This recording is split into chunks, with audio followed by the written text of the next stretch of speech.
Hi, everyone. Welcome to our final installment of our Essay 3 workshop series. So I've been enjoying reading through your responses to the interactions in the first two parts, and we're making good progress there. So I'm really excited to see your responses from this video, because I really think that's going to help us refine our overall argument for our final drafts of paper 3. Okay, so let's go ahead and get started. Okay, so in part 3, our last video here, we're going to be shifting from examining the ultimate goal that drives people to engage in extreme regimens of self-improvement to the ultimate fear that reinforces this drive.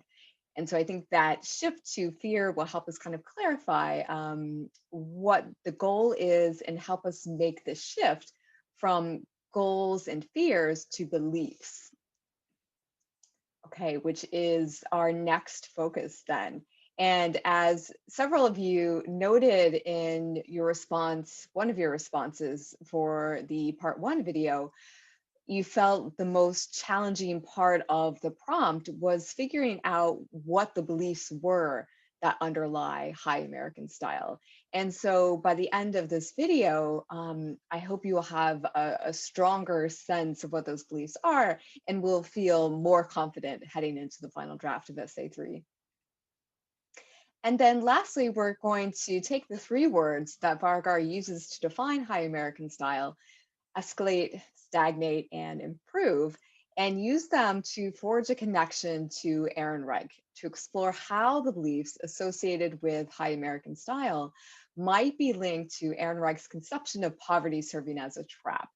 And many of you also noted that finding that connection between Ehrenreich was difficult, and particularly finding quotations from the two texts to match up to structure that connection. And so again, our work here today, I hope, will give you some strategies and some options for working that out in your final draft. So by the end of our workshop series, then by the end of this final video, we will have refined our understanding of what Vargar means by high American style and the beliefs that underlie it, and forged a connection to Ehrenreich that will in turn enable us to refine our thesis for the final draft of Essay 3.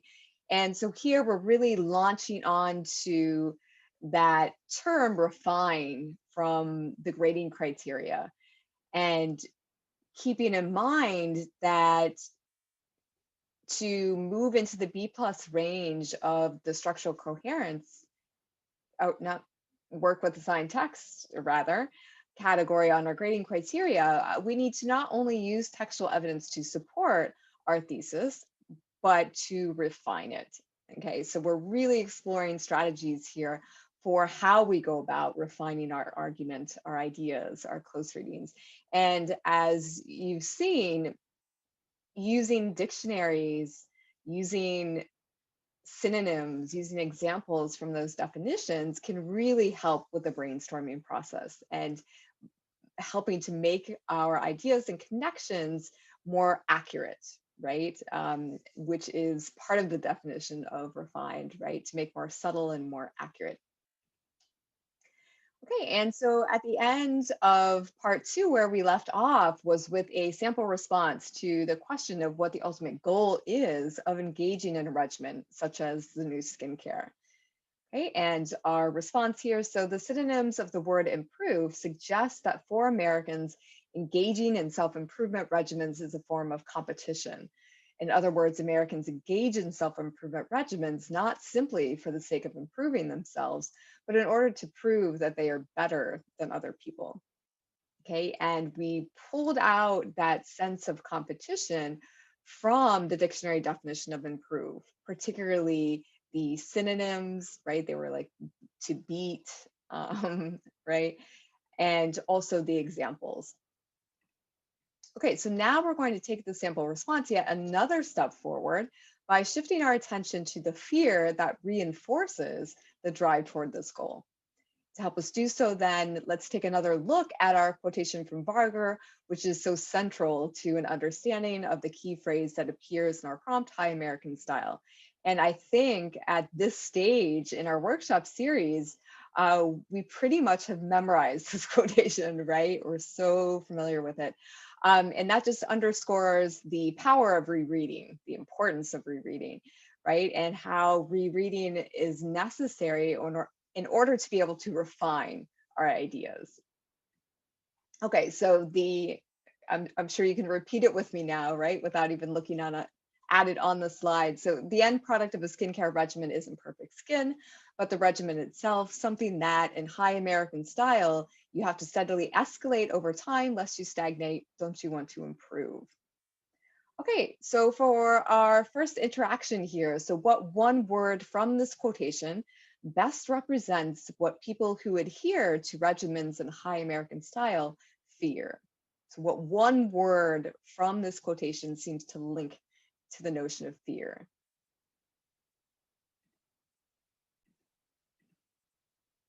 Okay, yes, so stagnate. And that brings us then to our last important word that we pulled from the quotation. So we've pulled all of the others at this stage that we identified in part one of our series. Okay, and again, our usual strategy here, we're going to go to a dictionary definition and play around. So to stagnate, so when you're referring to water or air, like a lake or a river, so it means to cease to flow or move, become stagnant. Okay, in all other senses, it means cease developing, become inactive or dull. All right, so interaction two. So based on the definitions and synonyms below, does the word stagnate have positive, negative, or neutral associations?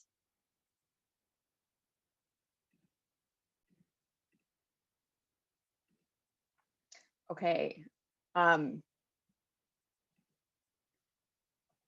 it's a second getting ahead of myself here. Yeah, so if we look at these synonyms, so again, synonyms are listed here in the Oxford Languages Dictionary, across from similar. So become foul. I mean, I think that's perhaps our strongest a clue that we have negative associations here. And if we want to continue this process, right, in case you're not sure, um, foul, right, offensive to the senses, especially through having a disgusting smell or taste or being unpleasantly soiled. And I think the synonyms drive it home even further or more strongly. So disgusting, revolting, repellent, repulsive, right? So definitely negative associations here. And then also do nothing. Um, so this idea, especially in the US, of doing nothing is certainly a negative association. And I think people actually use do nothing as an insult, right? If you call someone a do nothing, then they're not kind of um, doing their fair share in the community or the family or whatever relationship you're referring to. Okay, and also standing still, right? So certainly in all the hustle and bustle of modern life, right, standing still is generally perceived to be not such a good thing. All right, and becoming trapped. And that one, as you may have noted when you were looking at these, is really interesting in terms of our prompt. So as we're thinking about how the beliefs that underlie High American Style might be related or help to explain how poverty can become a trap, then this word stagnate, hint, hint, hint, seems to be a really important link, right? So the stagnation becoming trapped. Yeah, let's continue to explore that. All right. So again, yes, so stagnate, definitely negative here. And so the word stagnate is our strongest expression of fear, what people who engage in these regimens fear. Okay, so now let's focus on the relationship that we see between the definitions and synonyms for the word improve and those we see here with stagnate. So that is, how are the words improve and stagnate related?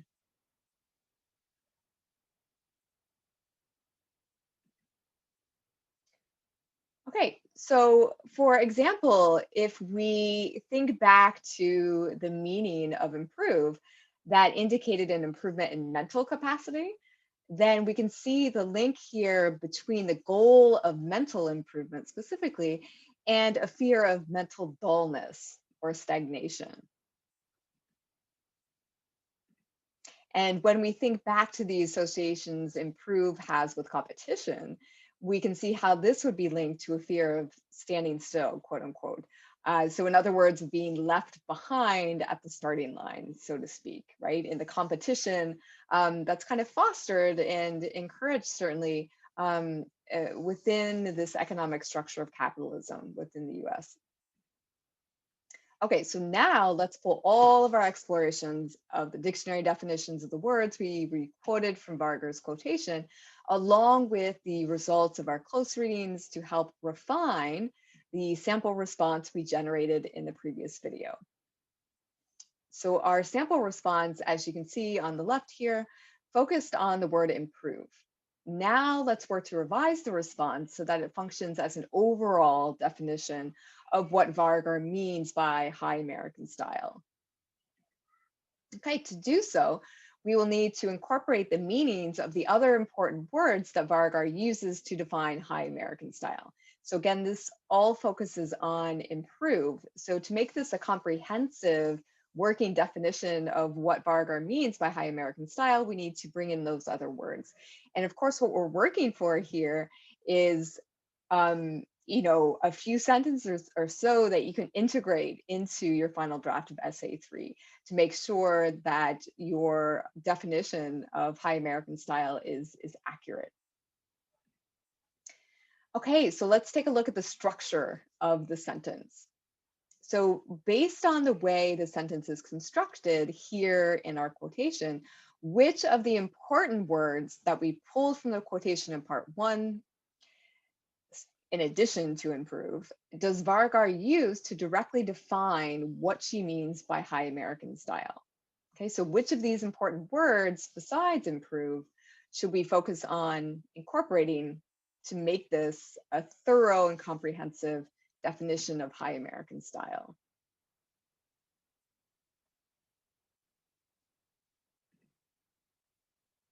Okay, yeah, so escalate and stagnate.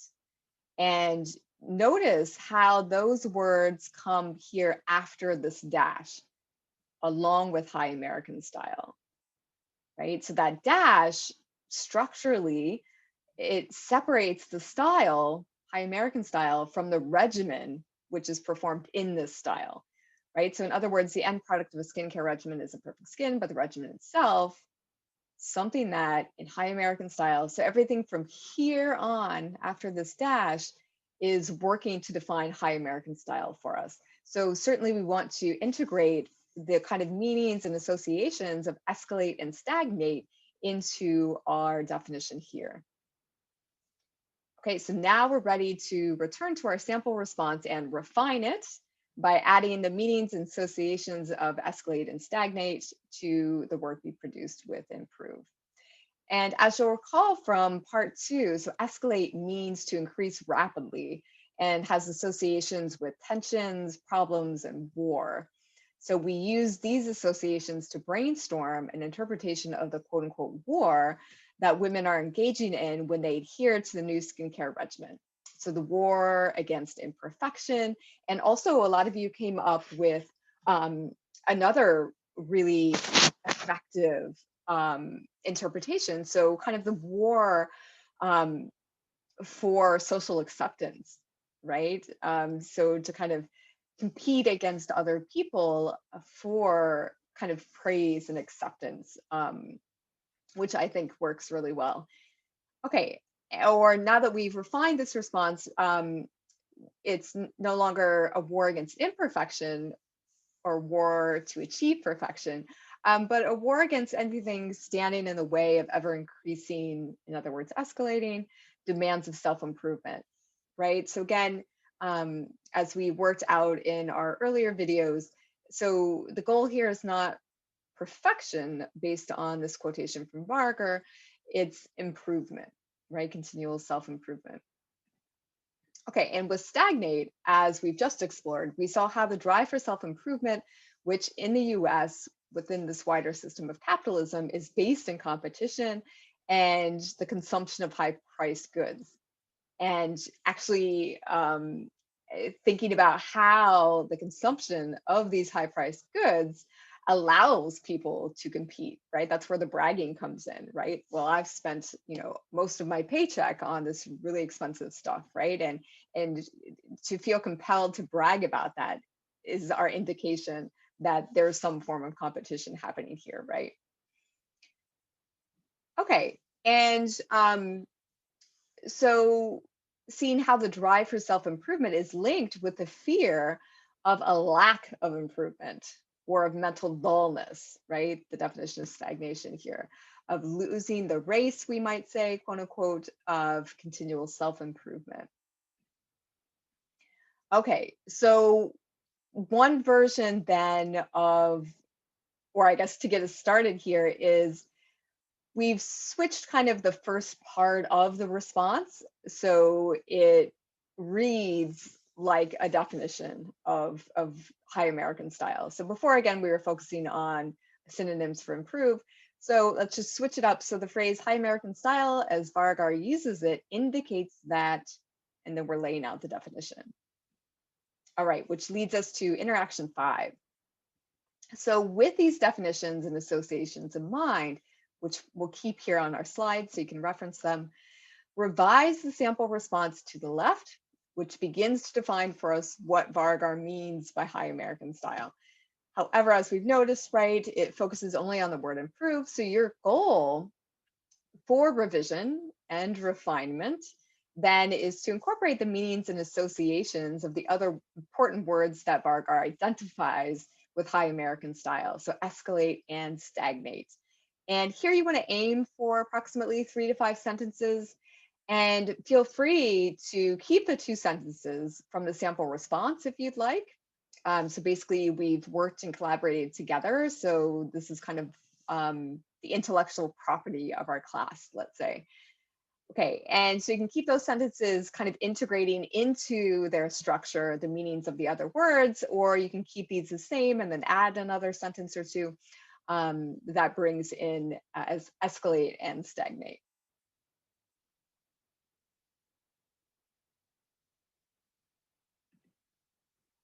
Okay, so great. So now we've generated a few sentences of analysis working from the quotation in which Vargar defines high American style. And again, we can integrate that into essay 3. And so our next interaction is helping us to think about how, having refined what Vargar means by high American style, will necessarily refine our overall argument, right? Because if you have a stronger, more accurate sense of what that means, then you'll need to go back into essay 3 and readjust your arguments and your connections and your thesis statement for sure. Okay, so interaction 6. So how might you integrate these sentences into your final draft of essay 3? And how might these sentences inform the kinds of revisions you'll make to your overall argument? What role might the different elements of this definition, so improve, escalate, stagnate, play in your body paragraphs?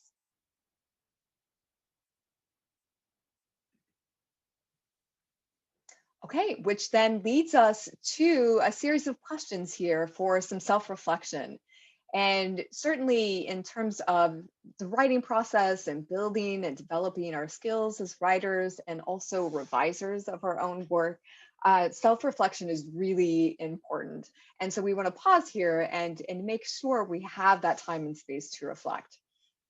So for interaction 7, this brings us back then to interactions 4 and 5 from part 1 from our first video, where we were working to state the ultimate goal as well as fear of people who engaged in extreme regimens in quote unquote high American style, right? So if you think back to that first video, I gave you kind of a little elbow, right? That we want to keep those responses in mind because we're going to come back to those. Okay, so for A, how did the sentences you've just produced as a working definition of the phrase high American style compare to these earlier responses from the first video.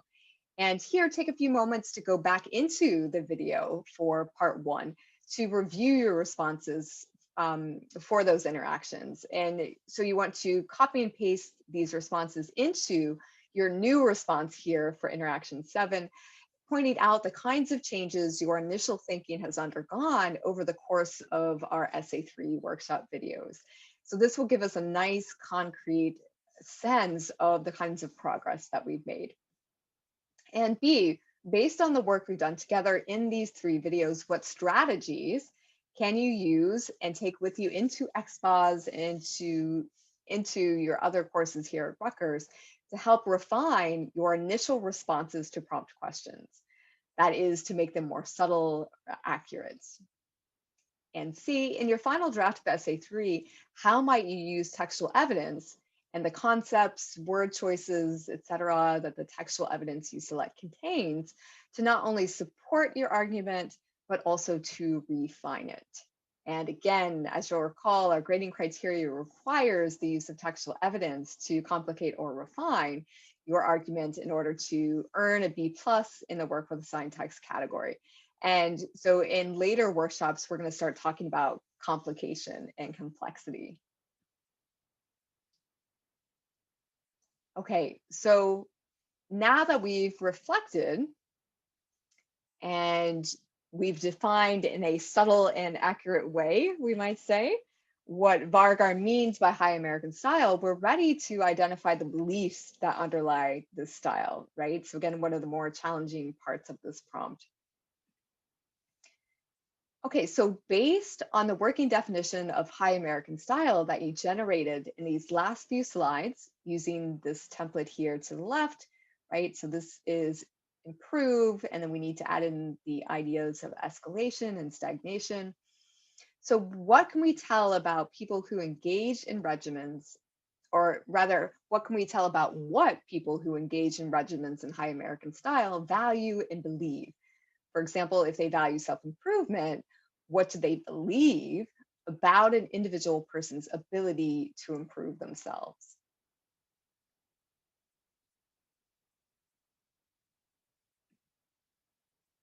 Okay, and so of course there's no one right answer, and I'm looking forward to seeing kind of a nice variety and some creative insights, which is what I've been seeing so far in the previous videos.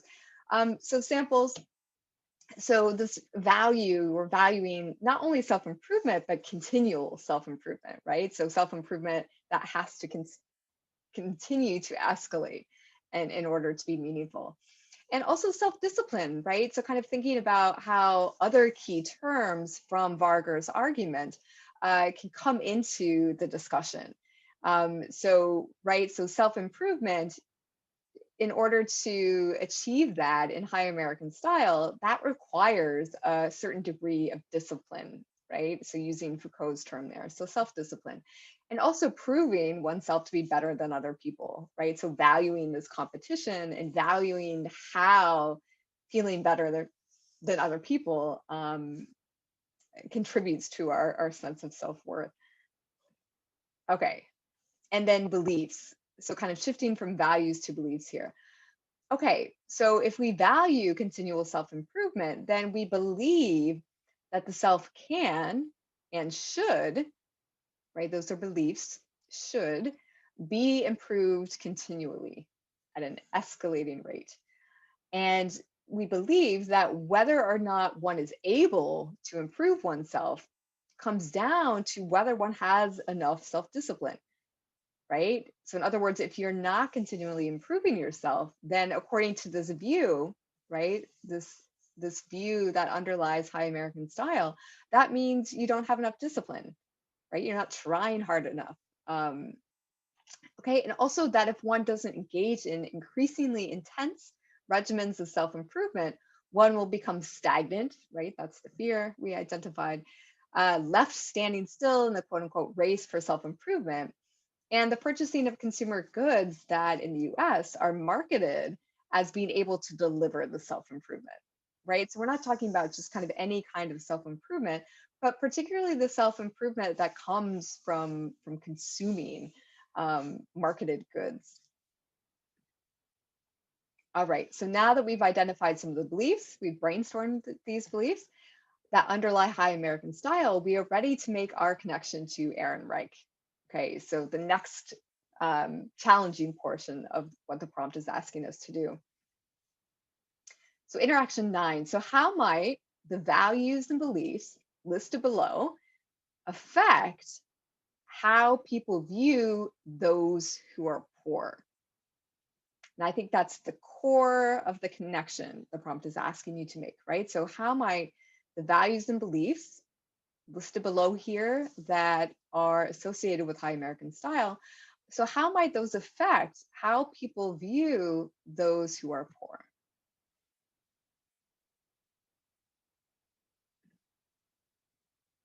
Okay, and a follow-up question. So how might these values and beliefs be connected to the policies and practices that make poverty function like a trap for single working mothers, according to Ehrenreich? And of course, to really address that question, you need to identify what are those policies and practices that Ehrenreich discusses. Okay, so our link here between values and beliefs and policies and practices.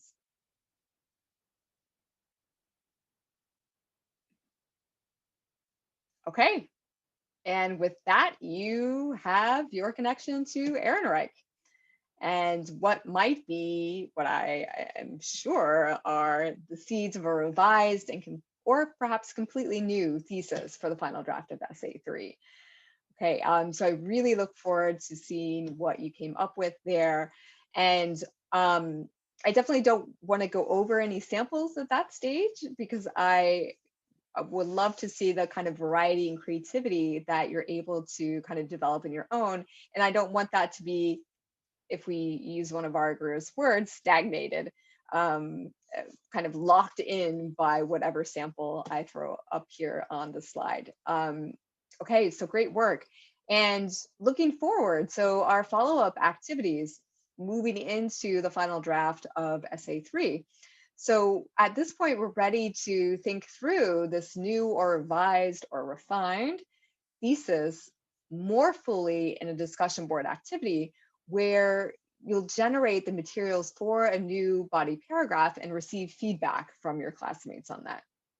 Okay, so in other words, you're going to have the opportunity here to think through this connection we're making between, again, this notion of the beliefs behind high American style and poverty serving as a trap, or more specifically, between the beliefs and values of high American style and the policies and practices that are put into place in response to the problem of poverty. Okay, and so many of you responded in, again, our part 1 video that the most challenging part of the prompt was finding quotations to pair up to use to form connections between Ehrenreich and Varga. And so the discussion board activity, we're going to be locating quotations from Ehrenreich to pair up with the quotation that we've been working with from Varga that we've all memorized. So once everyone is posted, then we're going to have a variety of quotations from Ehrenreich that we can work with and we can choose from, right? So we're both kind of exploring our own individual connections between the text. At the same time, the discussion board posts are going to serve as this kind of quotation bank, right? So kind of many of our different options for quotations to link up to the quotation from Varga. Okay, and just remember here that the final draft for Essay 3 must be 5 pages long. So that's the case for Essay 3 and Essay 4, and that's getting you ready for the length you're going to need in XPOS. Okay, and then the next stage of our follow-up activity here is our reverse outline.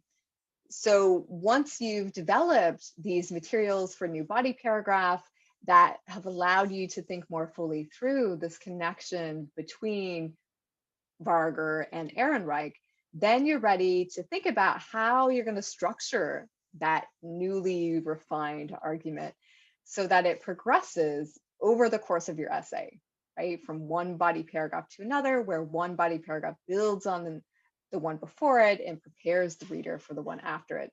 And of course, that sense of progression, as we've seen, um, is achieved in large part with the help of logical connectives, right? So all of those different logical relationships that we focused on, so cause and effect, complication, intensification, shift in perspective, all of that good stuff. Okay, and so several of you also responded that that was part of the challenge of addressing SA3 was thinking for this particular prompt, how can I structure my argument as a series of steps to move through? Okay, and so the reverse outline activity then is designed to help guide you through that process. Okay, and so on Canvas, our week 12 checklist, that's where you will find the links to the discussion board activity and to the reverse outline. All right, so I look forward to reading your responses and seeing again how our connections to Ehrenreich are becoming more refined and seeing kind of your original individual takes on that connection. So I'm excited for that. Okay, great work. I will see you later.